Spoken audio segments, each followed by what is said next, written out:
हैं, वो ना प्रभु में विश्वास करते थे, मतलब विश्वासी थे।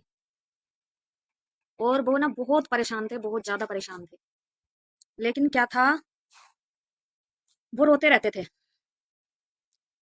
थे, लेकिन क्या है, वो कभी प्रभु के आगे उन्होंने घुटना नहीं टेका, जैसे कि वो और लोगों के आगे रोते थे जाके इधर-उधर, ऐसे प्रभु के आगे नहीं रोते थे। फिर क्या हुआ, उन्होंने जो है ना प्रभु को छोड़ दिया। प्रभु से विश्वास उन्होंने अपना अलग कर दिया, क्योंकि प्रभु का वचन कहता है, मैंने जीवन और मृत्यु दोनों रख दी हैं, तुम क्या चुनना चाहते हो वो तुम्हारे ऊपर है, ठीक है। अब उस भाई ने क्या चुना, ये मैं नहीं जानती, लेकिन इतना जानती हूँ कि उस भाई ने प्रभु को छोड़ दिया। तो प्रभु का वचन कहता है, उससे क्या लाभ, तुम सारी दुनिया तो प्राप्त कर लो लेकिन अपनी आत्मा ही गवा दो, तो उससे क्या फायदा। आप पृथ्वी पे तो सुखी रह सकते हो, लेकिन स्वर्ग में सुखी नहीं रह सकते, क्योंकि तुमने जो है ना प्रभु को नहीं चुना। तुमने क्या चुना, तुमने संसारिक जीवन चुना। अब उस भाई ने प्रभु को छोड़ दिया। अब वो भाई क्या कहता है कि जब मैं प्रभु में था तो मैं इतना परेशान था। उसके शब्द देखो उस भाई के, कि मैं प्रभु में था तो मैं बहुत परेशान था, और अब जब मैंने वापिस अपना पुराना जीवन जिया तो मैं धनवान हो गया, अब मैं अच्छा जीवन जी रहा हूँ। तो शैतान ने भी तो प्रभु से कहा था कि तू मेरे आगे झुक जा, मैं तुझे सारा संसार दे दूंगा। तो क्या प्रभु शैतान के आगे झुक गया? प्रभु ने हमारे पापों के लिए अपनी जान तक दे दी। तुम इतनी सी परेशानी से डर गए और पीछे हट गए। लेकिन उन्होंने बहुत गलत किया प्रभु को छोड़ के। आज भी मैं उनके लिए प्रार्थना करती हूँ कि प्रभु उन्हें बुद्धि ज्ञान दे और वो वापस प्रभु में आए। पता क्या होता है, हमारी परेशानी इतनी बड़ी नहीं होती जितना कि हम दिमाग में सोच सोच के उसको और बड़ा कर देते हैं उस परेशानी को। क्या प्रभु ने इजराइल को नहीं बचाया था? मूसा के द्वारा क्या प्रभु ने इजराइल को नहीं बचाया था? प्रभु ने सागर को दो भागा था। मूसा को आज्ञा दी थी प्रभु ने, जब मूसा ने डंडा मारा तो पानी को चीर के प्रभु ने रास्ता बनाया। हम्म? तो क्या वो तुम्हारे दुखों को चीर के तुमको रास्ता नहीं देता अगर तुम उसके आगे घुटने टेकते? तो क्या होता है, हम लोगों के सामने ना रोते फिरते हैं कि मैं परेशान हूँ, मेरे घर में ये है और वो है, हम सारी बातें अपनी दुनिया भरे की और लोगों के आगे रोते हैं, लेकिन प्रभु के आगे नहीं रोते हैं। फिर पता है क्या होता है, वो लोग तो मतलब हमको सुनते हैं, आपको ना दुखी होके सुन लेंगे, लेकिन बाद में हंस के उड़ाते हैं, पीठ पीछे बाद में हंस के उड़ाते हैं वही लोग।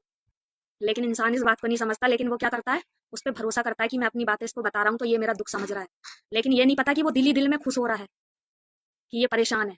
वो रोके सुन जरूर रहा है तुमको, लेकिन अंदर ही अंदर वो खुश हो रहा है कि ये परेशान है। जब प्रभु 4 दिन के मुर्दे को जिंदा कर सकता है तो तुम्हारी परेशानी क्या चीज है उसके सामने। प्रभु आज भी चमत्कार करता है, आज भी। लेकिन क्या है, हम उसके वचन के अनुसार मांगते नहीं है प्रभु से, और उसके वचन के अनुसार चलते नहीं है। एक बहन है, उन्होंने मेरे को बोला कि मैं प्रार्थना करती हूँ, सुबह शाम में प्रार्थना करती हूँ, चर्च भी बराबर जाती हूँ, मैं बाइबल भी पढ़ती हूँ, लेकिन फिर भी मैं पता नहीं अंदर से खुश नहीं हूँ। मैंने कहा अच्छा। उन्होंने कहा मैं अंदर से खुश नहीं हूँ। तो मैंने कहा जो तुम बाइबल पढ़ती हो और जो तुम वचन पढ़ती हो, तुम उसके अनुसार अपना जीवन जीती हो? हुँ? हम लोग चर्च जाते हैं, बाइबल पढ़ते हैं, प्रार्थना करते हैं, फिर बाद में क्या होता है, किसी ने कुछ बोल दिया, अपने मुँह से क्या करते हैं, गंदी गालियाँ निकालते हैं। इसी मुँह से हम क्या करते हैं, प्रभु को धन्यवाद देते हैं, और इसी मुँह से हम गाली देते हैं। तो कहाँ से मिलेगी आशीष? पहले अपना व्यवहार बदलो, अपना व्यवहार ऐसा कर लो जैसी तुम प्रार्थना करते हो, जैसा तुम वचन पढ़ते हो। बाइबल में लिखा है ना, जीभ की फिसलने की अपेक्षा जमीन पर फिसलना अच्छा है। यानी जो शब्द हम बोलते हैं ना अपने मुँह से, तो ऐसे बोलें कि दूसरे के दिल पे ना लगे जाके। इसलिए प्रभु ने कहा जमीन पे अगर तुम फिसल के गिर गए तो वो चोट तुम भूल जाओगे, इतनी चोट नहीं लगेगी। लेकिन जब तुम मुंह से बोलोगे कुछ गलत किसी को, तो वो यहाँ दिल में भूलेगा नहीं, वो जिंदगी में कि तुमने उसको क्या बोला। इसलिए हमको सोच समझ के भी बोलना चाहिए कि हम क्या बोल रहे हैं।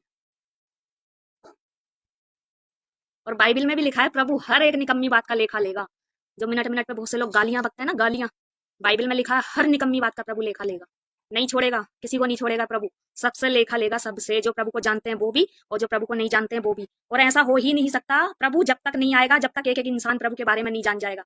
क्योंकि जब प्रभु अपने सिंहासन के सामने उसे खड़ा करेगा ना, तो वो ये ना कह पाएगा कि मैं तुझे नहीं जानता।